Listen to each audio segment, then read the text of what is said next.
Olá, seja muitíssimo bem-vindo, bem-vinda ao meu canal, querido filho, querida filha.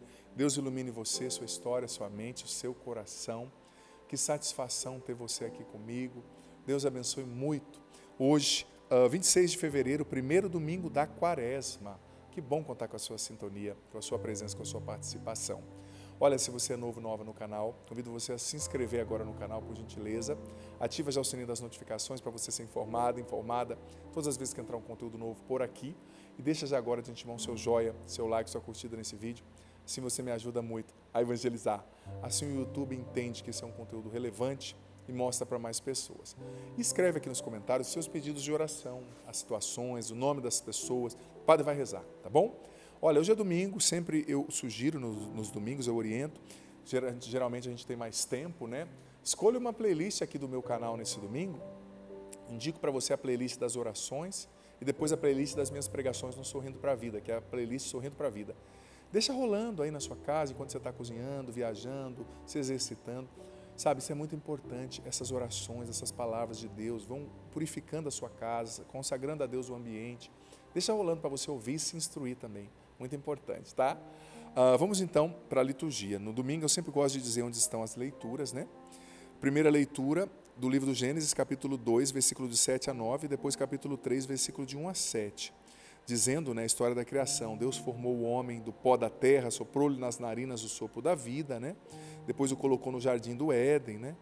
Depois deu a mulher como companheira, né? A tentação, eles caíram em tentação, cedendo à astúcia da serpente, comeram a maçã.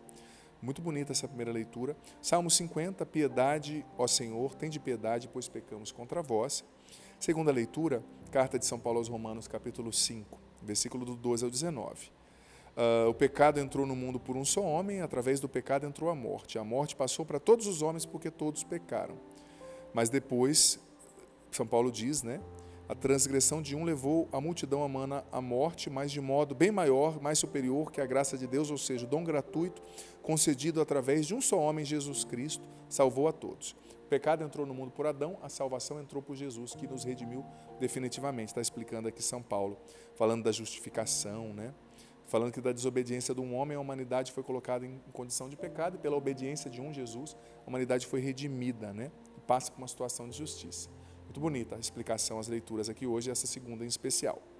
O Evangelho está em Mateus, capítulo 4, versículo de 1 a 11. Ouçamos com atenção. O Espírito conduziu Jesus ao deserto para ser tentado pelo diabo.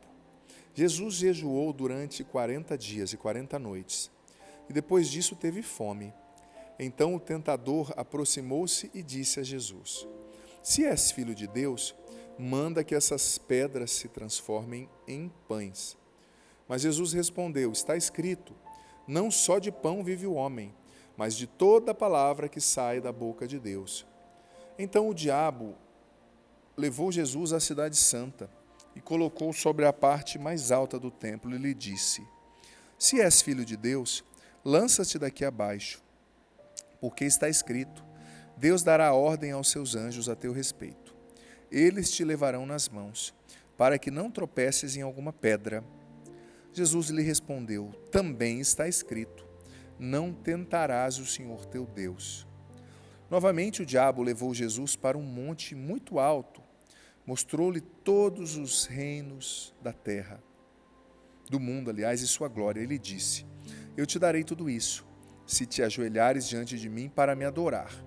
Jesus lhe disse: Vai-te embora, Satanás, porque está escrito, adorarás ao Senhor teu Deus, e somente a ele prestarás culto. Então o diabo o deixou, e os anjos se aproximaram e serviram Jesus. Palavra da salvação, glória a vós, Senhor. Esse primeiro domingo da Quaresma, sempre a igreja nos apresenta o evangelho da tentação de Jesus no deserto da Judeia. Eu já tive a oportunidade de celebrar uma missa lá no deserto da Judeia, um lugar fantástico, assim, e dá para ter uma noção do que Jesus viveu naquele lugar, onde hoje só tem areia rochosa, né, os beduínos, um lugar inóspito, sem água, sem comida, né? Desde a época de Jesus era assim. Mas é interessante, gente, que o diabo não é criativo. Ele sempre tenta o ser humano da mesma forma. Como está escrito na primeira leitura de hoje, Adão e Eva caíram seduzidos, né? Olha só, o diabo apareceu a Jesus tentando com o poder, né? Faz com que essas pedras se transformem em pão, né? aliás, tentando com apetite ali, né? A comida, a fome. Faz com que essas pedras se transformem em pão, você está com fome. Jesus respondeu com a palavra de Deus, né?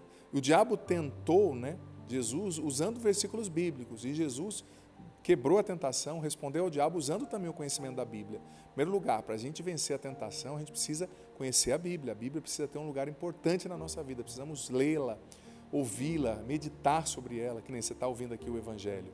Não seja um ouvinte distraído, não saia depois fazendo 1000 coisas e esquecendo. Antes de sair, medite o que Deus está me falando nesse Evangelho, nessa pregação do Padre. Escreva aqui no comentário depois, olha, sinto que Deus está me pedindo isso ficou forte para mim. Senão você é um ouvinte distraído, não medita e ela não entra no coração, né? Então, voltando ao assunto, o diabo tentou Jesus com sentido, né? Com prazer ali de comer, né? E ele tenta a gente com prazer de comer, o prazer sexual.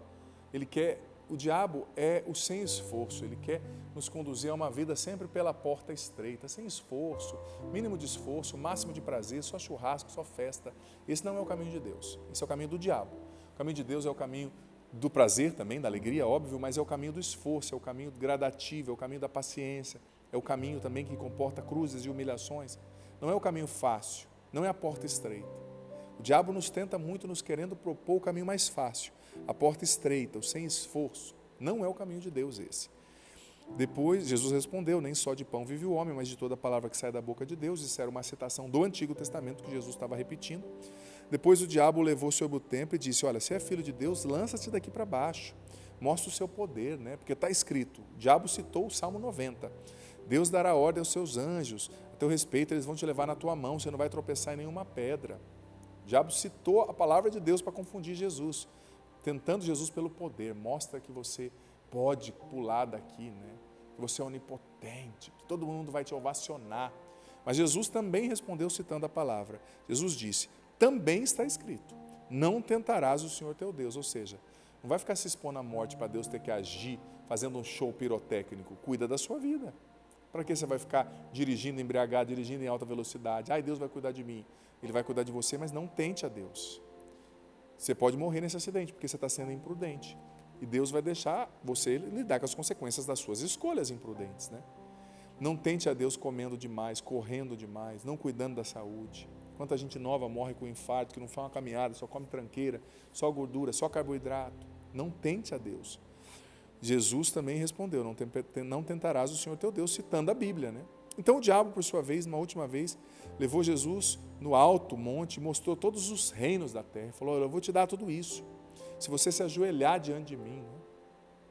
Tem gente, me perdoe, que vende a alma para o diabo, para ter esse poder, para ter os reinos, para ter o reconhecimento. Faz pacto mesmo, busca no ocultismo, fazer trabalhos aí, para ter todo o poder, para ter as mulheres, para ter o reconhecimento, no caso dos homens, não para ter os homens, no caso das mulheres. Mas Jesus disse, vai-te embora, Satanás, porque está escrito, adorarás somente o Senhor teu Deus, e somente a Ele prestarás culto. 3 vezes o diabo tentou Jesus com a palavra, 3 vezes Jesus respondeu com a palavra. E Jesus disse isso aqui, ó, adorarás ao Senhor teu Deus e só a Ele prestarás culto. O inimigo nos tenta muitas vezes querendo nos levar à idolatria. A idolatria do mal, no caso do ocultismo, no invocar forças ocultas, espíritos, o que é condenado pela Bíblia. A idolatria do satanismo, que é um extremo, óbvio, nem todo mundo cai. Mas o demônio quer nos perverter, nos levando à idolatria do prazer.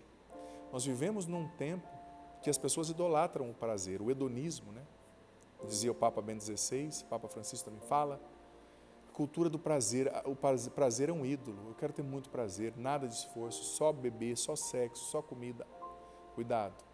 Hoje existe a idolatria do corpo, da beleza. Cuidado, cuide bem de você, mas não idolatre o seu corpo, porque ele vai passar, ele fica aqui, ele vai apodrecer depois da sua morte.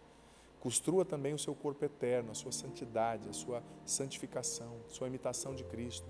A idolatria do dinheiro. Quantas pessoas que vivem só pelo dinheiro, não tem generosidade, não doa para a igreja, não doa para ninguém, só quer tirar vantagem. A idolatria do sexo, desregrado. Quantas pessoas adulterando, destruindo a família porque não sabem ter continência, não sabem se equilibrar na dimensão sexual. A idolatria da própria vontade. Quantas pessoas não obedecem a Deus porque têm vontades idolátricas, só quer fazer o que quer, na hora que quer, não se submete aos mandamentos, à igreja, a Deus. A idolatria de tantas formas que podem acontecer, a idolatria dos filhos, a idolatria da imagem. do que as pessoas pensam de mim. Rompamos com isso. Servamos a Deus e o adoremos de fato, de verdade. Rompamos com as mentiras do inimigo. Façamos o nosso melhor para obedecer a Deus e honrá-lo em tudo. Conheçamos a palavra. Saindo daqui, mais uma vez eu digo, não desliga essa homilia e vai fazer 15 mil coisas ao mesmo tempo. Não, não. Tira 2 minutos depois que o padre dá a benção. Pensa o que Deus está falando comigo, o que esse evangelho fala comigo, o que essa pregação falou comigo. Escreve aqui, nem que seja uma linha, 3 palavras. Isso é muito importante para te ajudar a meditar a palavra. Como os antigos diziam, né, na Lexio Divina, o meditatio, que é o passo importante da meditação, a internalizar a palavra. Tá bom? O Senhor esteja convosco, Ele está no meio de nós. Desça sobre vós, sobre a água que vós apresentais, a bênção do Deus Todo-Poderoso, Pai, Filho e Espírito Santo. Amém. Digita aqui agora a nossa frase de hoje, testemunho público de fé. Eu venço com Jesus. E como eu já falei, escreve aqui nos comentários o que você entendeu dessa palavra, dessa reflexão, que mexeu com você, o que Deus está te pedindo, nem que seja uma linha. Não saia sem escrever, tá bom? E compartilhe o link dessa homilia com seus grupos de WhatsApp, Telegram, com mais pessoas, para que essas pessoas recebam essa palavra. E também se deixem transformar pelo Senhor. Deus abençoe você.